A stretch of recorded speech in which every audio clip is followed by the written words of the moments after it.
Hello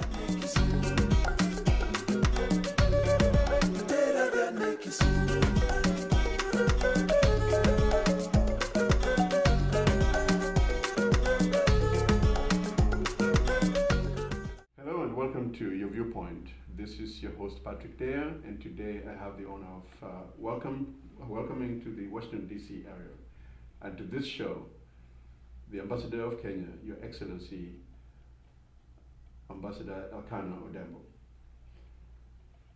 Now, the ambassador is new to this area, and his arrival was very much anticipated by the Kenyan community. And today we want to talk about issues that deal with Kenya, issues that are important to Kenya, issues that he wants to highlight about Kenya. Welcome, Mr. Ambassador. Thank you very much, Mr. Dare. Now, your coming here, as I said, was very, very much anticipated by the Kenyans in the diaspora, and especially the Kenyans in the Washington, D.C. area. Since you're coming, you've been to places like Atlanta, you've been to Boston, right? And you're speaking to Kenyans. What is your message? Thank you very much, Mr. Dare. I too was looking forward to my coming to Washington, and I have, as you've mentioned, traveled around a bit. This is a big country, so I've not by any means done even a fraction of what I need to be doing, but I have traveled around a bit. My message is simple to Kenyans. We would like for Kenyans to take their responsibilities as Kenyans very seriously. I say to them that they are Kenya's ambassadors by virtue of being Kenyans in the United States, by the mere fact that they are in contact with several and numerous audiences and publics here in America, in whatever capacity they are here, whether they're students, whether they are driving taxis, whether they're working for the federal government. They are, in every sense of the word, ambassadors, and therefore I urge them first and foremost to take their responsibilities as Kenyans seriously, to represent us well in a dignified manner, to be proud to be Kenyans, but very importantly also urging them to unite and work together for the simple reason that only if we are organized and united as Kenyans, it's a very significant number of Kenyans in the United States, that organized and united, we are therefore, we're in a better position to impact on development at home. We are also in a better position to impact on the relationship between Kenya and the United States, because quite a number of Kenyans who are here have been here for many years. Some of them have American citizenship now, yes, and therefore they have a vote. And we, in part of our agenda here is to enhance our relationship with the United States, and the congressmen, congresswomen, and senators all come from various constituencies, and in some of those constituencies they are Kenyans. So Kenyans are a very important constituency for me as an ambassador, because they are part of my strategy, as it were, for both bringing about development at home, but also for purposes of engaging with American representatives for those Kenyans who are American citizens. And you've touched on it about coming together. There's a notion that Kenyans abroad are as much divided along political lines, along tribal lines, just as much, if not even more, despite being abroad and yes, having been exposed to the different cultures. Yes. How do you want to go about that? How do you want to bring the Kenyans together and close that gap that exists? Yes, it is true. They are fragmented. There are factions and groupings along various lines. Age is another categorization of Kenyans. There are Kenyans who are older, Kenyans who are in the Middle Ages, there are Kenyans who are young people who have just recently come. Men, women divisions. and then, of course, tribal and ethnic divisions as well. These we have to deal with. I am taking these head on and challenging Kenyans to rise above that. Kenya is at the moment very well poised to do incredible things as a country, but also as a significant player within the region. We have a new constitution. We promulgated a new constitution. This is something that we have been working towards for many, many years. Mm. People have lost their lives, people have been injured, people are detained. A new constitution, and I sense a new level of optimism among Kenyans everywhere where I've gone. It seems to me that perhaps this new constitution is one of the things that we needed, because it appears to be providing for us a common denominator. This is something that we can all say, this is ours, we've all been party to it, this is a constitution. It's not only a good constitution, but it's also a constitution that involved Kenyans. So this is a constitution we can all own. Mm. So I say to them, we have a good constitution, we have a new beginning. Kenyans at home are very hopeful, are very optimistic about what the future holds. Mm. And so I'm challenging them, being here and being in a privileged position of being Kenyans who live and work in America, to take on their responsibilities as Kenyans, and that responsibility of helping us to forge a nation, they must take very seriously. We have a strategic plan that we have developed 4 years ago now, which we call Vision 2030. This is Kenya's plan and strategy to become a middle-income country by the year 2030.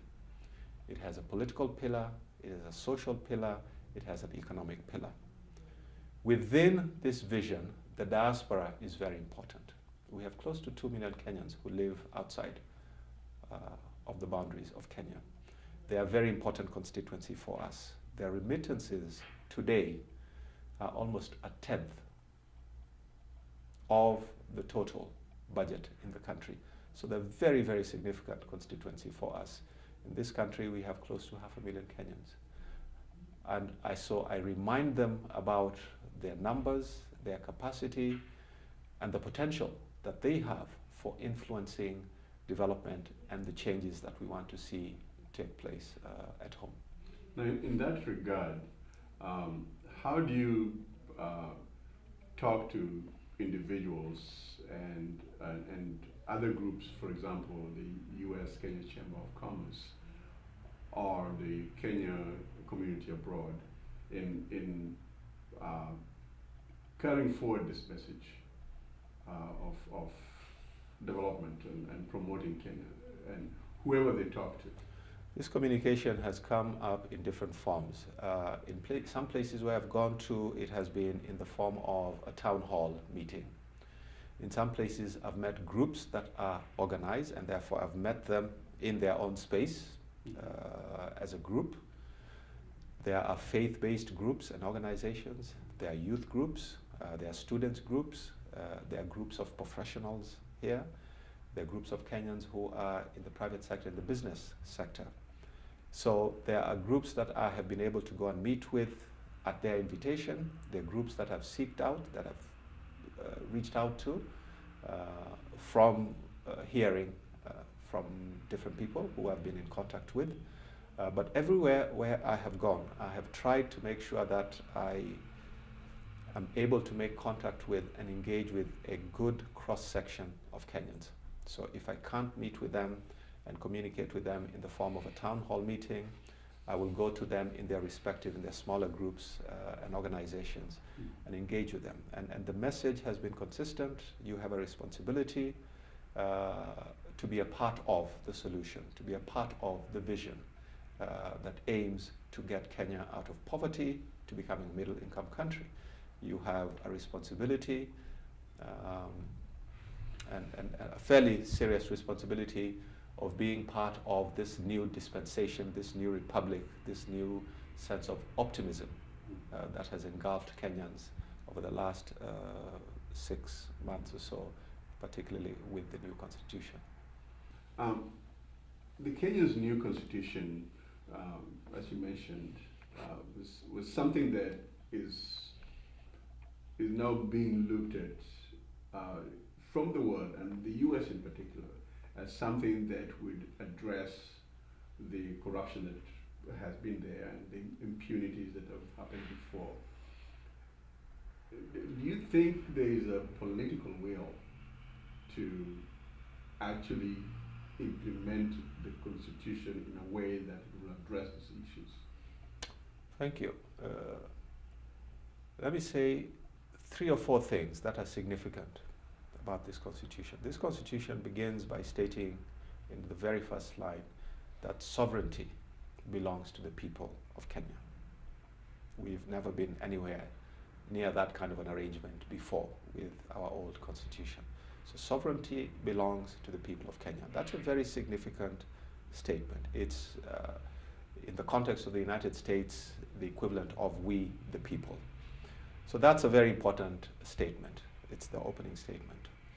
Secondly, the Bill of Rights in the Kenyan Constitution, which is the Chapter 4, is the longest chapter in the Kenyan Constitution. It has enshrined significant rights in that Constitution. It is probably among the best. It is one among the best in the world. I have had the opportunity to review and read several constitutions, constitutions of different countries, and I can say without any fear of contradiction that the Bill of Rights in the Kenyan Constitution is as good as any that I have seen. Thirdly, the separation of powers, the executive arm of government, the legislature, and the judiciary. That is where a big part of our problem lay for many years. Too much power in the executive, too much power in the presidency. As a result of too much power, abuse of power followed. And that has been the trend, not just in Kenya, but has been the case in many African countries. What we have managed to do with the new constitution is we have very, very clearly demarcated and made a distinction. The powers of the executive, the powers of the judiciary, and the powers of the legislature have been clearly defined and separated for once.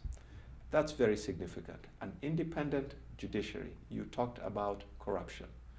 A big part of our corruption has been not just that it has been over the years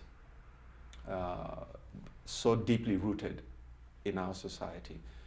We've had a judicial system that has not been able and has not been responsive to managing the problem of corruption. So much so that in Kenya, there was a joke people used to talk about the fact that if you get in trouble, there's no need to pay a lawyer because you can pay a judge, a magistrate. We have now overcome that, and in fact, within this new dispensation, in the new constitution, right now as we speak, we are in the process of overhauling the entire judiciary. We will have a completely new judiciary over the next 9 months, starting with the Chief Justice, who by next month will be out of office, followed by the Attorney General, followed by the Public Prosecutor, followed then subsequently by all the magistrates and the judges in the Republic of Kenya are going to have to resign their positions and reapply. And those who reapply have to be very confident that they have a clean record and a clean past, not tainted with any amount of corruption. Secondly, with the two principles, the President and the Prime Minister, the fight against corruption, corruption has been a major problem for us. In addition to the revised judiciary, a Judicial Service Commission, which is going to ensure the independence of the judiciary, that has been put in place in the last 1 month. The Kenya Anti-Corruption Commission, which is the body mandated to make sure that we address the issues of corruption, has a new leadership. With the new leadership at the Kenya Anti-Corruption Commission, in just the last 4 months alone, we have seen 4 cabinet ministers. 4 cabinet ministers, this is historical, who have had to step aside as a result of their names being mentioned in one case or other that has a corruption element in it. So that's significant. So that gives you an indication of the political will that is there today. The general public itself is very optimistic that yes, if we have commitment and political will at the highest level, that we will indeed be able to deal with the problem of corruption. And with that, we're going to take a short break. And when we come back, we'll continue with this interview with the Ambassador of Kenya, His Excellency Elkanah Odembo.